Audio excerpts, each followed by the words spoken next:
Hello hi അസ്സലാമു അലൈക്കും. എന്താ എല്ലാവരുടെയും വിശേഷങ്ങളൊക്കെ? സുഖമല്ലേ മക്കളെ?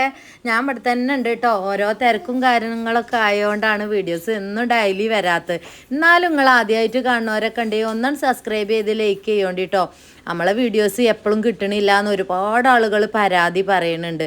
അത് ഞാൻ ഡെയിലി വീഡിയോ ഇടായിട്ടാണ് കേട്ടോ. നമ്മളെ വാട്സപ്പിൽ ഒരുപാട് മെസ്സേജുകൾ വന്ന് കിടക്കലുണ്ട്. എന്താ റിഷ അപ്പോൾ വീഡിയോസ് ഒന്നും കിട്ടണില്ലല്ലോ. ഞാനിനി ഒന്നരാടെ ഇട്ടാലും നിങ്ങൾക്ക് ചിലപ്പോൾ കിട്ടൂല. അതെന്താ വെച്ച് കഴിഞ്ഞാൽ ഡെയിലി ഇടായിട്ടാണ്. പിന്നെന്താന്നോ, ഇതിനായിട്ട് തുന്നിറങ്ങാനും പറ്റൂലല്ലോ. പണ്ടൊക്കെ അങ്ങനെ ഇറങ്ങിയിരുന്നു അല്ലേ. ഇപ്പോൾ ഒരുപാട് ബാധ്യതയും കാര്യങ്ങളൊക്കെ അല്ലേ. അപ്പോൾ ഇമ്മമ്മ വെജാതെ കിടക്കുകയാണെന്ന് നിങ്ങൾക്ക് അറിയില്ല അമ്മച്ചി. അപ്പം അമ്മാൻ്റെ കാര്യങ്ങളൊക്കെ ഞാൻ തന്നെ നോക്കണ്ടേ. അപ്പോൾ ഓരോ തിരക്കും കാര്യങ്ങളും പിന്നെ നമ്മളെ കച്ചവടവും എണ്ണൻ്റെ കച്ചവടവും ഇതൊക്കെ ആയിട്ടാണ് നേരം വെക്കണത് കേട്ടോ. പിന്നെ വൈകുന്നേരം ആകുമ്പോഴത്തേന് ഞാൻ എടുക്കുവായെങ്കും മക്കളെ. അപ്പോൾ പിന്നെ വീഡിയോസും കാര്യങ്ങളൊന്നും ഇടാൻ ഒരു ഒഴിവും കിട്ടൂല. അതുകൊണ്ടാണ് കേട്ടോ. എന്നാലും മാക്സിമം ഞാൻ ഷോർട്സും കാര്യങ്ങളൊക്കെ ചെയ്യലുണ്ട്. നിങ്ങൾക്ക് ഒരുപാട് ഇഷ്ടമാണ് ഷോർട്സ് കാര്യങ്ങളൊക്കെ എന്ന് എനിക്ക് നന്നായിട്ട് അറിയാം. അപ്പോൾ ആദ്യമായിട്ട് കാണുന്നവരൊക്കെ ഒന്നാണ് ലൈക്ക് ചെയ്യുകൊണ്ട്, പിന്നെ നമ്മളെ മുത്തുമണികൾ സ്ഥിരം കാണുന്നവരൊക്കെ ആ പോണ പോക്കിൽ ഒന്നാണ് ലൈക്കുമ്പോൾ തൊടുകൊണ്ട് കേട്ടോ. രാവിലെ എന്താ കച്ചറ കുച്ചറ പരിപാടി എന്നായിരിക്കും അല്ലേ. അപ്പോൾ ഇത്തിരി നമ്മളെ ഇതിൻ്റെ പൊടി ഉണ്ട് കേട്ടോ, ആട്ടപ്പൊടി ഉണ്ട്. അതുകൊണ്ട് പൂരി ഉണ്ടാക്കാമെന്ന് കരുതി. കുറേ ദിവസമായി പൂരി ഉണ്ടാക്കിയിട്ട് കേട്ടോ. ഇപ്പം ഞാനങ്ങനെ വല്ലാതെ എണ്ണമേക്കിട്ട സാധനങ്ങളൊന്നും ഉണ്ടാക്കലില്ല. പണ്ടിൻ്റെ വീഡിയോസിൽ നിങ്ങൾക്ക് നന്നായിട്ട് കണ്ടാൽ അറിയാലേ. ഉണ്ണിയപ്പം, നെയ്യപ്പം, പഴംപൊരി, ഇങ്ങനത്തെ ജാതി സാധനങ്ങൾ, പൂരിയൊക്കെ ഞാൻ എപ്പോഴും ഉണ്ടാക്കിനില്ലേ. ഇപ്പം ഞാൻ അങ്ങനെ ഉണ്ടാക്കലില്ല കേട്ടോ. ഒന്നാമത് എല്ലാവരും വെയിറ്റ് കാര്യങ്ങളൊക്കെ കൂടിയോണ്ടാണ്, നിങ്ങൾക്ക് അറിയാലേ. അപ്പോൾ പിന്നെ ഹെൽത്ത് കാര്യങ്ങളൊക്കെ നമ്മൾ നോക്കണ്ടേ. അപ്പോൾ എണ്ണമേക്ക് നന്നായിട്ടാണ് കുറക്കലാണ് കേട്ടോ. അപ്പം മക്കളൊക്കെ നല്ല ആരോഗ്യം കാര്യങ്ങളൊക്കെ വന്ന് എൻ്റെ കുട്ടികളൊക്കെ ചേലും കോലങ്ങൾക്ക് നന്നായിട്ട് അറിയാലേ. ഒരു പറ്റ മെലിഞ്ഞിട്ട് ഞാൻ എന്നെ പറ്റ കോലം കെട്ടുകൊണ്ടേയിരുന്നു. പിന്നെ ഇപ്പം നമ്മളെ ലേഹ്യം കാര്യങ്ങളൊക്കെ കഴിച്ച് ഉഷാറായിട്ട് പിന്നെ അങ്ങോട്ട് സ്റ്റോപ്പ് ചെയ്തു കേട്ടോ. ഇപ്പം തിന്നലൊന്നുമില്ല. ഇന്നലെ മിഞ്ഞാന്ന് ആരോ നമ്മളെ വീഡിയോൻ്റെ അടിയിൽ കമൻറ്റ് ചെയ്യുന്നുണ്ട്, പാത്തു ആ ചെമ്പിൻ്റെ അടി തിന്നിട്ട് പറ്റ ഉരുണ്ടിക്കണ്. ഇപ്പം തിന്നലില്ല കേട്ടോ. ആദ്യമൊക്കെ തിന്നിരുന്നു കേട്ടോ. ഞാനത് കണ്ടപ്പോൾ കുറേ ചിരിച്ചു കേട്ടോ. തമാശക്ക് പറയണമെങ്കിലും എനിക്കിഷ്ടം നിങ്ങൾ പറയണ നമ്മളെ സ്നേഹിക്കണ മുത്തുമണികളല്ലേ. അപ്പം ലേഹത്തിൻ്റെ ചമ്പിൻ്റെ അടി തിന്നിട്ട് തന്നെയാണ് ഇങ്ങനെ ആയത് കേട്ടോ. പിന്നെ ഇപ്പം ഞാൻ തിന്നലില്ല. എന്നാലും എനിക്ക് ഭയങ്കര തീർപ്പതിയെ കാണുമ്പോൾ കേട്ടോ തിന്നാനിപ്പം ഞാൻ അങ്ങനെ വല്ലാതെ പോലെയില്ല. നമ്മളെ തടി നമ്മൾ കുറച്ചൊക്കെ നോക്കണ്ടേ. ഇപ്പം ഞാൻ കുറച്ച് എക്സസൈസൊക്കെ ചെയ്യും കേട്ടോ. എന്നാൽ പിന്നെ ഒന്നും കൂടി അങ്ങോട്ട് കുറഞ്ഞോട്ടെ. പറ്റങ്ങൾ പറഞ്ഞ മാതിരി ബോറാവണ്ട അല്ലേ. ഇപ്പം ലേഹം തിന്നലില്ല കേട്ടോ. ആദ്യമൊക്കെ തിന്നിരുന്നു. എനിക്ക് ആ വെള്ളപ്പോക്കിൻ്റെ അസുഖം കാര്യങ്ങളൊക്കെ ഉണ്ടായെന്നേ.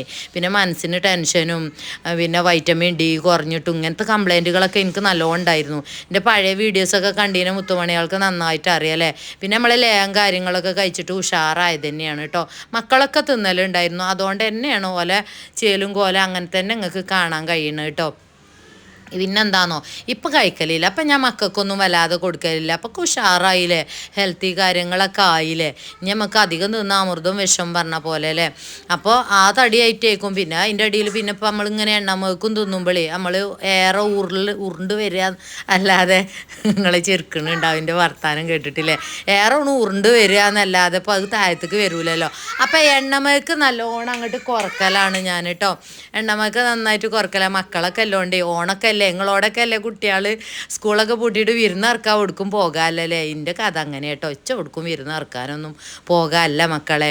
പിന്നെ ഏട്ടത്തിയാണ് തിരുവനന്തപുരം. അവൾ നാളെ വരും കേട്ടോ. അവൾ നാളെ 2 ദിവസം നിൽക്കാൻ വരാറിഞ്ഞിട്ടുണ്ട്. കുട്ടികൾക്ക് മദ്രസും കൂടി ആയപ്പോഴേ മിന്നുമാണ് കേട്ടോ. മിന്നു കാത്തു നിൽക്കുക പൂരി കണ്ടിട്ടേ. പൂരി എപ്പോഴും ഉണ്ടാക്കായിട്ടേ. ഇപ്പം ഞാൻ വല്ലാതെ അങ്ങോട്ട് ഉണ്ടാക്കി കൊടുക്കലില്ല. രാവിലെ എന്തേലും പഴം എന്തേലും പുഴുങ്ങി കൊടുക്കുക, അല്ലെങ്കിൽ ദോശ ഇഡ്ഡലി അങ്ങനെ എന്തേലുമൊക്കെ. ഒരു പാത്രത്തേക്ക് ഇത്തിരി എണ്ണമേക്ക് എടുത്തള പോത്തുവോ അറിയിപ്പോൾ എല്ലാവരും. ഞാൻ ആ ചട്ടിയിൽ അതിൽ തന്നെ അങ്ങോട്ട് ഇതാക്കാമെന്ന് കരുതി. പത്തിരിപ്രസ് കുറേ ദിവസമായി എടുത്തിട്ട് അതുകൊണ്ട് തന്നെ കെകി നന്നാക്കിക്കാണ്ട് തോത്തി തുടച്ചിക്കാണ്ടാണ് പരിപാടി തുടങ്ങിയത് തന്നെ കേട്ടോ. അതേപോലെ പുട്ടിൻ്റെ കുറ്റിയും ചില്ല് പോയിട്ട് കുറേ കാലമായി. പിന്നെ ആ പുട്ട് പറ്റ അങ്ങോട്ട് കൂടിയിരിക്കണം കേട്ടോ.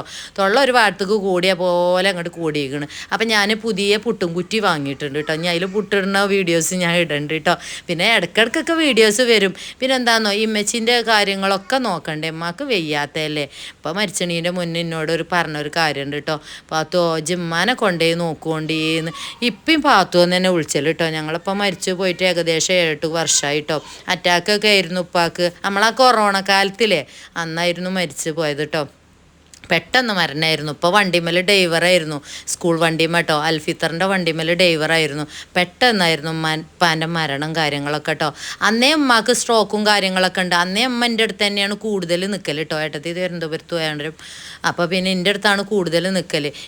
ഇപ്പാനെ വിചാരിച്ച് അങ്ങോട്ട് പോകട്ടോ, വണ്ടി പോകും. കാരണം ഇമ്മ എപ്പോഴും ഇങ്ങനെ വീണുകൊണ്ടേ, ബാക്കിക്ക് ഇങ്ങനെ വീണുകൊണ്ടാണ്, സ്ട്രോക്ക് കാര്യങ്ങളൊക്കെ അല്ലേ. അപ്പോൾ ഇപ്പം എപ്പോഴും പറയും എന്നോട്, പാത്തു വെച്ച് ഇമ്മാനെ കൊണ്ടേക്കോ, ഇവിടെ നിർത്തണ്ട. ഇമ്മാക്കാണെങ്കിൽ ഭയങ്കര പൊറുതിയേടാണ്. ഇപ്പോൾ ഒറ്റക്കല്ലേ, അപ്പം വെച്ചുണ്ടാക്കാനും ഒക്കെ ഗതിയേടാക്കാരം കരുതികാണ്ട് ഇമ്മ മണ്ടും. പക്ഷേ ഇമ്മ വീണുകാണ്ട് തല പൊട്ടിക്കാണ്ടാണ് പിന്നെ എൻ്റെ അടുത്തേക്ക് വരല് കേട്ടോ. അപ്പം മരിച്ചണീൻ്റെ മുന്നേ, എൻ്റെ അപ്പം മരിച്ചണീൻ്റെ മുന്നും തലേന്നൊക്കെ എന്നോട് പറഞ്ഞിട്ടുണ്ട് കേട്ടോ, ഇമ്മാനെ കൊണ്ടുപോയി നോക്കണം ഉപ്പാൻ്റെ കുട്ടീന്ന്. അപ്പം ഞങ്ങൾ 2 പാത്തുമ്മളാട്ടോ. എൻ്റെ ഉപ്പാക്ക് 2 പെൺകുട്ടികളും 1 ആൺകുട്ടിയാണ്, നിങ്ങൾക്ക് അറിയില്ലേ. അപ്പോൾ ചെറുത് ഞാനാണ്. ചെറിയ പാത്തുമ്മ നിന്നെ വിളിച്ചും വലിയ പാത്തുമ്മ നിൻ്റെ ഏട്ടത്തിനെയും വിളിച്ചു കേട്ടോ. ചെറിയ പാത്തുമ്മ ജിമ്മാനെ കൊണ്ടുപോയി നോക്കണം കേട്ടോ എന്ന് എപ്പോഴും പറയും. ഇടത്ത് പിന്നെ കൊണ്ടുപോയി നോക്കാനുള്ള സൗകര്യം കാര്യങ്ങളൊന്നും ഇല്ലല്ലോ, ഓൾ അവിടെ തിരുവനന്തപുരത്തല്ലേ. അപ്പോൾ പിന്നെ ഞാൻ തന്നെയാണ് കേട്ടോ. അന്ന് മുതലേ അമ്മൻ്റെ അടുത്ത് തന്നെയാണ്. നിങ്ങൾക്ക് എൻ്റെ പഴയ വീഡിയോസിലൊക്കെ കണ്ടറിയാലേ, കുറച്ചൊക്കെ അമ്മക്ക് അന്നൊക്കെ കുറച്ചൊക്കെ വെച്ചിരുന്നു. ഇപ്പം തീരെ വെയിച്ച കേട്ടോ. എന്നാലും മൂക്കത്തെ ട്യൂബും അതുപോലെ മൂത്രത്തിൻ്റെ ട്യൂബ് കാര്യങ്ങളൊക്കെ ഞാൻ തന്നെ എടുത്തിട്ടുണ്ട് കേട്ടോ. ഇപ്പം നമുക്ക് നമ്മളെന്താണോ ഒരാളെ രോഗിയാക്കി കിടത്തി കഴിഞ്ഞാൽ അതങ്ങനെ രോഗിയായിക്കാണ്ട് കിടക്കും. അപ്പം ഞാൻ എന്താ കാട്ടില്ല, ഇമ്മക്ക് കുറച്ച് ബെറ്ററായി കഴിഞ്ഞാൽ അതങ്ങോട്ട് ഊരുട്ടോ. എൻ്റെ കണ്ണുക്ക് നോക്കിക്കാണ്ട് പറയും, വർത്താനം പറയാൻ വെക്കൂലെങ്കിലും ഉമ്മ പറയട്ടോ, ഇതൊന്ന് ഊരിക്കൊണ്ട പെണ്ണെ എനിക്ക്. അതിൻ്റെ ഒരു ഗതിയേട്, വല്ലാത്ത ഗതിയേടാ മൂക്ക് കൂടെ ഒക്കെ ട്യൂബ് ഇടുക അറിയണത്. അന്തം ബോധം ഇല്ലാത്തപ്പോൾ അങ്ങനെ തന്നെ കൊടുക്കൂട്ടോ. കാരണം അല്ലാന്നുണ്ടെങ്കിൽ ഉമ്മ ചിലപ്പോൾ കുട്ടികളെ മാതിരിയായിരിക്കും. ഇവർക്ക് ഈ തലച്ചോറ് ചുരുങ്ങണ അസുഖമാകുമ്പോൾ കുട്ടികളെ സ്വഭാവമായിരിക്കും കേട്ടോ, ചെന്നി പോലെ നല്ലോണം ഉണ്ടാവും. അപ്പോൾ പിന്നെ ട്യൂബ് ഇടല്ലാതെ വേറെ നിവർത്തിയില്ല, ഗുളികയൊന്നും കുടിച്ചാൽ കൂട്ടാക്കൂല. അപ്പം പിന്നെ അങ്ങനെ ട്യൂബ് ഇടണതാണ് കേട്ടോ. ചില ദിവസങ്ങളിൽ ബോധം കെടുന്ന ടൈമിലൊക്കെ ഇവർക്ക് തലക്കാണ് ഭയങ്കര ബുദ്ധിമുട്ട് കാര്യങ്ങളൊക്കെ കേട്ടോ. ഇപ്പം തീരെ നടക്കാൻ വയ്യ. ഇപ്പം ഞാൻ എന്താട്ടിന്നോ, മൂത്രത്തിൻ്റെ ട്യൂബ് ഞാൻ അങ്ങോട്ട് ഊരിട്ടോ. എന്നാൽ എന്താണെന്നോ, ഇടയ്ക്കിടയ്ക്ക് നമുക്ക് എല്ലാം കഴിഞ്ഞിട്ട് നമുക്ക് ഒന്നിനും ഒഴിവുണ്ടാവില്ല എണ്ണിയാളെ. നമുക്ക് ഓരോ തിരക്ക്, ഇതിൻ്റെ ഒരു തിരക്ക് എന്ന് പറഞ്ഞാൽ വല്ലാത്തൊരു തിരക്കാണ്, നിങ്ങൾക്ക് അറിയില്ലേ. അപ്പോൾ എന്താ കാട്ടിയെന്നോ, മൂത്രത്തിൻ്റെ ട്യൂബാണ് ഊരി ഞാൻ. എന്നാൽ ഇടയ്ക്കിടയ്ക്ക് മൂത്രം ഒഴിക്കാൻ നമ്മൾ താങ്ങി പിടിച്ച് ഇങ്ങനെ കൊണ്ടുപോയാൽ ഉമ്മക്ക് നടക്കാൻ അങ്ങനെ മെല്ലെ മെല്ലെ വെക്കും. അപ്പോൾ കുറച്ചെങ്കിലും ഒരു കാലിനൊരു ഓട്ടം കിട്ടുമല്ലോ, രക്തോട്ടം കാര്യങ്ങളൊക്കെ. അതിനുമ്മാക്കും തന്നെ ഇടയ്ക്കൊന്നൊന്നും പിച്ച വെക്കും ചെയ്യുക. അപ്പോൾ കൽപ്പിച്ച് കൂട്ടിക്കാണ്ട് ഊരിയത് തന്നെ കേട്ടോ. ഞാൻ ഇടയ്ക്കിടയ്ക്ക് മൂത്രയിക്കാനോ ഒപ്പിടാനൊക്കെ ബാത്റൂമിൽ കൊണ്ടുപോകാമെന്ന് കരുതിക്കാണ്ട് കൽപ്പിച്ച് കൂട്ടി ഊരിയത് തന്നെയാണ് കേട്ടോ. അതുകൊണ്ട് ഇടയ്ക്കിടയ്ക്ക് ഉമ്മാക്കൊരു നടത്തം കാര്യങ്ങളൊക്കെ ആയി. മറ്റേ അങ്ങോട്ട് ബെഡിലാവുകയല്ലേ മൂത്രത്തിൻ്റെ ട്യൂബും മൂക്കിൻ്റെ ട്യൂബൊക്കെ വെച്ച് കഴിഞ്ഞാൽ. ഇപ്പം ലേസീച്ച കഴിക്കും പറഞ്ഞാൽ ഇതൊന്നും തിന്നാൻ കഴിയൂല കേട്ടോ. നന്നായിട്ട് ജ്യൂസ് അടിച്ച് കൊടുക്കണം. അപ്പം നേരം വെളുത്ത പാടെ തന്നെ ചെറിയ അരി, ഞങ്ങളവിടെ ചെറിയ അരി എന്താ പറയുക, ചെറിയ അരി അറിയും, നിങ്ങൾക്ക് മനസ്സിലാകുന്നുണ്ടാവും എനിക്കറിയില്ല. നമ്മൾ എന്താ പറയുക, കുട്ടികൾക്ക് കൊടുക്കൂലേ പൊടിയരി, അത് നന്നായിട്ട് വേവിച്ച് കാണ്ട് ജ്യൂസ് അടിച്ചു കേട്ടോ. അതും കുടിച്ചാൽ കഴിയൂല, കാരണം അത് തരിപ്പ് പോവും. അപ്പം ഞാൻ എന്താ കാട്ടും, ഇനിയിപ്പോൾ ചിലപ്പോൾ ചെറിയ അരി ഇല്ലെങ്കിൽ വലിയ അരി തന്നെ, റേഷൻ പീടിയിൽ അരിയല്ലേ. അപ്പോൾ അത് നല്ലതായിട്ട് ഇങ്ങോട്ട് അരച്ചിട്ട് നമ്മൾ 3 മാസമായ കുട്ടികൾക്ക് കൊടുക്കൂലേ, 6 മാസമായ കുട്ടിയല്ല, 6 മാസമായ കുട്ടിക്ക് ഒന്നും കൂടി കട്ടിപ്പരുവത്തിൽ നമ്മൾ രാഗിയൊക്കെ കുറുക്കി കൊടുക്കൂലേ. ഈ 3 മാസമായ കുട്ടികൾക്ക്, പാലില്ലാത്ത കുട്ടികൾക്കൊക്കെ നമ്മൾ പക്കാനല്ലാതെ രായി കൊടുക്കൂലേ, അതുപോലെ കുറുക്കിയിട്ട് കൊടുക്കും ഞാൻ കേട്ടോ. രായി അതുപോലെ ചോറ് നന്നായിട്ട് അരക്കും. കാര്യമായിട്ട് ജ്യൂസ് ഐറ്റംസ് തന്നെയാണ് കൊടുക്കൽ കേട്ടോ. മുട്ടൻ്റെ വെള്ളയൊക്കെ നമ്മളെ നട്സ് പൊടിയിലിട്ട് കാണ്ടി ഞാൻ അടിച്ചു കൊടുക്കലുണ്ടായിരുന്നു കേട്ടോ. ഡോക്ടർ പറയലുണ്ടായിരുന്നു മുട്ടൻ്റെ വെള്ളം അടിച്ചു കൊടുക്കാം. ഇപ്പോൾ വയറിനൊക്കെ ബുദ്ധിമുട്ട് കാര്യങ്ങളൊക്കെ വരുമ്പോഴേ, അപ്പം ഞാനതൊക്കെ ഉണ്ട് ഒഴിവാക്കി കേട്ടോ.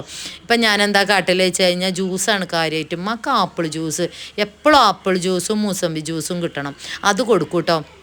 അപ്പോൾ കുറച്ച് ഫ്രൂട്ട്സും കാര്യങ്ങളൊക്കെ എപ്പോഴും ഞാനിവിടെ കൊടുന്ന് വെക്കും. 2 എണ്ണമൊക്കെ പാത്തൊക്കെ കൂട്ടോ, കുട്ടികളെ കാണാതെ വല്ല തലക്കുമ്പുറത്തോ അല്ലെങ്കിൽ എന്തെങ്കിലുമൊക്കെ കെട്ടിപ്പൊഞ്ഞിക്കാണ്ടൊക്കെ പാത്തക്കും. കുട്ടികളില്ല പേരെയാണ്, നിങ്ങൾക്ക് അറിയില്ലേ. അപ്പോൾ എത്ര പാത്തച്ചാലും നിൽക്കൂല. അപ്പം അമ്മക്ക് നമ്മളെ പോലെ ഭക്ഷണം കഴിക്കാനൊന്നും കഴിയൂലല്ലോ. അപ്പോൾ പിന്നെ ഞാൻ 2 എണ്ണമൊക്കെ പാത്തക്കും. അന്തിക്കൊക്കെ കാര്യമായിട്ട് രായി കനലാതെ ആക്കിയിട്ട് കൊടുക്കും. അല്ലാന്നുണ്ടെങ്കിൽ ആപ്പിൾ ജ്യൂസ്, കാര്യമായിട്ട് ആപ്പിൾ ജ്യൂസ് തന്നെ കേട്ടോ, അതടിച്ച് കൊടുക്കും. നമുക്ക് കഴിയണ പോലെ കൊടുക്കാം അല്ലേ. അല്ലാതെ ഇപ്പോൾ ചോറും കഞ്ഞിയും നമ്മളെ മാതിരി പൂരിയൊന്നും തിന്നാൻ കഴിയൂലല്ലോ. അപ്പം ലേസ ആപ്പിൾ ജ്യൂസ് അടിച്ചിട്ട് എന്നിട്ട് ഗുളികയും കൂട്ടിക്കാണ്ട് കൊടുക്കട്ടെ. പൂരിയൊക്കെ ഞാൻ ലേസിച്ച് കൊടുത്തു നോക്കൂട്ടോ. പക്ഷെ തരിപ്പ് പോണിയാളെ, തരിപ്പ് പോയിക്കാണ്ട് ഇങ്ങോട്ട് തന്നെ പോന്നുകാണ്ട് ആകെ തുമ്പും പാലും ഇല്ലാതായ ഗതി ഇടൂലേ. നമുക്ക് നമ്മൾ തന്നെ അല്ലേ ഉള്ളൂ. അപ്പം അമ്മാൻ്റെ കാര്യത്തിൽ കുറച്ചൊക്കെ അങ്ങോട്ട് ശ്രദ്ധ ഞാൻ പുലർത്തലുണ്ട്. ഇപ്പം 2 ദിവസമായിട്ട് എനിക്കും വെയ്യാട്ടോ. അപ്പോൾ ഓരോ തിരക്കും കാര്യങ്ങളൊക്കെ ആയിട്ടാണ് വീഡിയോസും വരാത്തത്. എന്നാലും കഴിച്ചണ പോലെ ഞാനിപ്പോൾ റിതുവിനോട് പറയലുണ്ട് വീഡിയോസ് ഇടാൻ കേട്ടോ. ഈ പൂരി സടപടാ പൊരിച്ചണം ഉണ്ടല്ലോ എൻ്റെ തൊള്ളക്ക് ഒരു ഒഴിവും ഉണ്ടാവില്ല കേട്ടോ. അതെന്താ വെച്ച് കഴിഞ്ഞാൽ മക്കളോട് ഇങ്ങനെ പറഞ്ഞുകൊണ്ടാരും ഇപ്പം സ്കൂൾ പൂട്ടലല്ലേ, നാളെ ഏട്ടത്തെയും കുട്ടികളും വരും കേട്ടോ. ഓളോട് ഞാൻ 4 ദിവസം മുന്നേ തന്നെ വരാനൊക്കെ പറഞ്ഞിരുന്നു. പക്ഷേ കുട്ടികൾക്ക് മദ്രസും കാര്യങ്ങളൊക്കെ ആയിട്ടേ പിന്നെ ഇപ്പോൾ പോയി വരാമല്ലോ, ദൂരമൊന്നും അല്ലല്ലോ, തിരുവനന്തപുരത്ത് നിന്ന് വരണ്ടേ. അപ്പം പിന്നെ നാളെ ഓള് വരും കേട്ടോ. അപ്പം ഇത്തിരി വിഭവം കാര്യങ്ങൾ എന്തെങ്കിലുമൊക്കെ ഉണ്ടാക്കണം. ഒരു സന്തോഷമല്ലേ ഏട്ടത്തിയൊക്കെ വരുമ്പോഴില്ലേ, അമ്മക്ക് ഒരാളുണ്ടാവുമ്പോൾ ഒരു സന്തോഷമാണ്. നമ്മളെ മേലക്കോ താഴേക്കോ ഒരാളുണ്ടാവുമ്പോൾ 2 ദിവസമൊക്കെ നിൽക്കാൻ വരുമ്പോൾ ഭയങ്കര സന്തോഷമാണ് അല്ലേ. പിന്നെന്താ, അപ്പോൾ ഏട്ടത്തി നാളെ വരാറിട്ടുണ്ട്. ആപ്പിളാട്ടോ, ആപ്പിൾ തൊലി കളഞ്ഞിട്ട് ഇത്തിരി പാലും കൂട്ടിക്കാണ്ട് ജ്യൂസ് അടിച്ചിക്കുക. അപ്പോൾ ഇതൊക്കെ പാടെ ആർക്കാ പാത്തുവോ, വിരുന്നാർ വരുന്നുണ്ടോ ചോദിച്ചാൽ നിൽക്കണ്ട കേട്ടോ. ഇവിടെ നിങ്ങൾക്ക് അറിയില്ല, കുഞ്ഞുമണിയാൾ ആദ്യം കുഞ്ഞുമണിയാൾക്ക് കൊടുക്കേണ്ടി വരും, എന്നാലേ ഉമ്മാൻ്റെ തൊള്ളിക്ക് കിട്ടുള്ളൂ. അപ്പോൾ ആ ജ്യൂസിൻ്റെ ഒച്ച കേട്ടാൽ മണ്ടി വരും. ഓൽക്കും തന്നെ ഇപ്പോൾ മനസ്സിലായിട്ടുണ്ട് ഞാൻ ജ്യൂസ് അടിച്ചിട്ട് ഉമ്മമാക്ക് ജ്യൂസ് അടിച്ചു എന്ന് ഓൽക്ക് അറിയാം. അപ്പോൾ ഓൽ ആദ്യം വണ്ടി വരും കേട്ടോ. പിന്നെ ഇതാക്കണ് അമ്മാനെ കയറ്റി കിടത്തട്ടെ കേട്ടോ. ഞാൻ അതിങ്ങനെ സൈഡിൽ ഇങ്ങനെ തിരിച്ചാൽ ഈ സാധനം ഇങ്ങനെ പൊന്തും, ബാക്ക് റെസ്റ്റ്. എന്നിട്ട് ഇങ്ങനെ മെല്ലെ ഇരുത്തിയിട്ട് നമ്മൾ ജ്യൂസും കാര്യങ്ങളൊക്കെ കൊടുക്കും കേട്ടോ. അപ്പോൾ രാവിലെ തന്നെ എന്താ ഇപ്പോൾ ജ്യൂസാണ് കൊടുക്കണമെന്ന് ചോദിച്ചാൽ രാവിലെ തന്നെ ഞാൻ ജ്യൂസ് തന്നെ കൊടുക്കൽ കേട്ടോ. അപ്പം കഴിയുമെങ്കിൽ കൊടുക്കും, തിന്നാൻ കഴിയില്ല മക്കളെ. അമ്മക്ക് കഴിയണ രീതിയിൽ അമ്മക്ക് കൊടുക്കാൻ കഴിയുള്ളൂ. അമ്മക്ക് കാര്യമായിട്ട് തലക്ക് തന്നെയാണ് മെയിൻ അസുഖമല്ലേ കേട്ടോ. പിന്നെ ഇപ്പോൾ അമ്മൻ്റെ കൈ കാലൊക്കെ കുഴഞ്ഞ് ഇങ്ങനെ വരൽ തുടങ്ങി, ഒറ്റക്ക് നടക്കാൻ വയ്യാതായാൽ, അതുപോലെ ബാത്റൂം പോലെ അതിനൊന്നും വെയ്യല്ല കേട്ടോ. അപ്പോൾ ഒറ്റക്ക് തന്നെയാണ് ഇപ്പം ഞാൻ കാര്യമായിട്ട് ഞാൻ ഒറ്റക്ക് തന്നെയാണ് കുളിപ്പിച്ച് കൊടുക്കലും എല്ലാ കാര്യങ്ങളും ഞാൻ തന്നെയാണ് കൂടുതൽ ചെയ്ത് കൊടുക്കൽ. പിന്നെ ആരെങ്കിലും കുഞ്ഞാമാളോ മൂത്തമ്മാളോ ആരെങ്കിലുമൊക്കെ ആ നേരത്ത് വരികയാണെങ്കിൽ ഓലും കൂടി തരും കേട്ടോ. അല്ലെങ്കിൽ കസാല മെല്ലെ മെല്ലെ നീക്കി കൊണ്ടേക്കാണ്ടേ ഞാൻ കുളിമുറി കൊണ്ടേക്കാണ്ടാണ് കുളിപ്പിച്ചും, ഡെയിലി കുളിപ്പിച്ചും. ചിലപ്പം മാക്ക് ഈ ഹസ്ബൻഡ് അസുഖം ഉണ്ട് കേട്ടോ, ശ്വാസം മുട്ടില്ല. അപ്പം ഞാൻ കുളിപ്പിച്ചില്ല. നല്ല മഴയൊക്കെ ആകുമ്പോൾ എനിക്ക് പേടി എന്തെങ്കിലും വിജയമായി കഴിഞ്ഞാൽ പിന്നെ ഏട്ടത്തി അവിടെ നിന്ന് മണ്ടി വരണ്ടേ. അപ്പോൾ ഗുളിക കാര്യങ്ങളൊക്കെ കൊടുക്കട്ടെ കേട്ടോ. ഇതിപ്പോൾ വെറും വയറ്റിൽ അങ്ങനെ കൊടുക്കുക പോത്തോ ഗുളിക എന്ന് ചോദിച്ചാൽ നിൽക്കണ്ട. രാവിലെ ഞാൻ നീച്ചുമ്പോൾ ലേസം ചായ കൊടുക്കും കേട്ടോ. ചായയും ബിസ്ക്കറ്റ് ഉണ്ടാവുമല്ലോ, ആ ബിസ്ക്കറ്റ് ആരാറൂട്ടിൻ്റെ ബിസ്ക്കറ്റ് കേട്ടോ, അത് ഭയങ്കര തീർപ്പതിയാണ്. അപ്പോൾ അത് ഞാൻ ആരാറൂട്ടിൻ്റെ ബിസ്ക്കറ്റ് നന്നായിട്ട് ഇതിലിങ്ങനെ ചായയിൽ മുക്കിക്കാണ്ട് അങ്ങനെ കൊടുക്കും കേട്ടോ. ഇപ്പം 2ാം ട്രിപ്പാണ് ഈ കൊടുക്കണം. ഇങ്ങനെ ചെറിയ ചെറിയ ഭക്ഷണങ്ങൾ 3-4 നേരമായിട്ടാണ് കൊടുക്കുക കേട്ടോ. ഞാൻ എന്താ കുടിച്ചണെന്നായിരിക്കൂലേ, ഉമ്മാൻ്റെ ഗുളിക പാത്രത്തിൽ ഗ്യാസിൻ്റെ ഗുളിക ഉണ്ട്. അപ്പം എൻ്റെ പള്ളക്കൊരു ബുദ്ധിമുട്ട്, അപ്പം അതൊന്ന് എടുത്തുകാണ്ടാണ് കുടിച്ചു കേട്ടോ. അമ്മക്കും ഗുളിക തന്നെയാണ് അല്ലേ. ഇങ്ങനെ ഗുളിക ഞാനിങ്ങനെ അണ്ണാക്കിക്ക് ഇങ്ങനെ വെച്ച് കൊടുക്കും, എന്നിട്ട് ഇങ്ങനെ ഗുളിക കൊടുക്കലാട്ടോ. മറ്റേ ട്യൂബ് കൂടെ ഇറക്കി കൊടുക്കും. അമ്മക്ക് ഒറ്റയ്ക്ക് കൈ കൊണ്ട് വെക്കൂല, കൈ ഇങ്ങനെ വിറയൽ വരും കേട്ടോ. പിന്നെന്താ, ലേഹ്യം കാര്യങ്ങളൊക്കെ പോരും 2-3 ദിവസമായിട്ട് അവധിയാട്ടോ. പോസ്റ്റ് അവധിയാണ്, കൊറിയർ അവധിയാണ്. വെള്ളിയാഴ്ചയൊക്കെ ആയിട്ടാണ് കൊറിയർ ഓഫീസ് ഓപ്പൺ ആവുള്ളൂ, പോസ്റ്റ് ഓഫീസ് കേട്ടോ. അപ്പോൾ എല്ലാവരും സാധനം കിട്ടും. അപ്പോൾ ഇന്ന് പുതിയത് ഉണ്ടാക്കുകയാണ്. അപ്പോൾ ഞാൻ 2 ദിവസം നിർത്തി വെച്ചിട്ടായിരുന്നു ഉണ്ടാക്കൽ. എന്തായാലും 2 ദിവസം പെൻഡിങ് കടന്ന് വരുമ്പോൾ ബുദ്ധിമുട്ട് തന്നെ ആയിരിക്കും. അപ്പോൾ ഇന്ന് പുതിയ ലേഹ്യം ഉണ്ടാക്കുന്നുണ്ട്. ആവശ്യമുള്ളവർ പെട്ടെന്ന് കോൺടാക്ട് ചെയ്തോളി, നാളെ മറ്റന്നാളെ അങ്ങോട്ട് ഷിപ്പ് ചെയ്യുക. അപ്പോൾ അത് ബ്രേക്ക് വെച്ച് ചെയ്തത് തന്നെയാണ് കേട്ടോ. ചിർച്ചാണ് അതിൻ്റെ ഇടയിൽ കൂടെ കോളുകൾ കുറേ വരും. ഇതെല്ലാം നമ്മൾ മാനേജ് ചെയ്യാണ്ട്. അപ്പോൾ ആപ്പിൾ ജ്യൂസും ഗുളികയും കൊടുത്തു. രാവിലെ ചായ കൊടുത്തിട്ടുണ്ട് കേട്ടോ, ചായയും ബിസ്ക്കറ്റൊക്കെ. ഇനി കുറച്ച് കഴിഞ്ഞിട്ടേ ഒരു 2 മണിയൊക്കെ ആകുമ്പോൾ ഞാൻ ജ്യൂസല്ല നമ്മളെ ചോറില്ലേ നന്നായിട്ട് അരച്ചിട്ട് കൊടുക്കും. വൈകുന്നേരം രാഗി എന്തെങ്കിലുമൊക്കെ കൊടുക്കും. അങ്ങനെയൊക്കെയാണ് ഉമ്മാൻ്റെ കാര്യമായിട്ടുള്ള ഭക്ഷണം. രാത്രി പിന്നെ ഫുഡ് കഴിക്കൂല കേട്ടോ. ഉമ്മ ആപ്പിൾ ജ്യൂസ് മതി പറയും. ഞാൻ എത്ര ചീത്ത പറഞ്ഞാലും ആപ്പിൾ ജ്യൂസ് മതി പറയും. പിന്നെ നമ്മൾ 6-7 നേരം ഇങ്ങനെ കൊടുക്കണുണ്ടല്ലോ, അപ്പോൾ പിന്നെ വേണ്ടി വരില്ല, വയറിന് ആവശ്യം ഉണ്ടാവില്ല. അപ്പോൾ പിന്നെ അങ്ങനെ തന്നെ കാട്ടൽ കേട്ടോ. ലേഹ ആവശ്യമുള്ളവരൊക്കെ പെട്ടെന്ന് കോൺടാക്ട് ചെയ്തോളി. നാളെ പുതിയത് വിട്ടുതരാം. പുതിയ വീഡിയോയും കാര്യങ്ങളൊക്കെ ആയിട്ട് വരാം. അസ്സലാമു അലൈക്കും.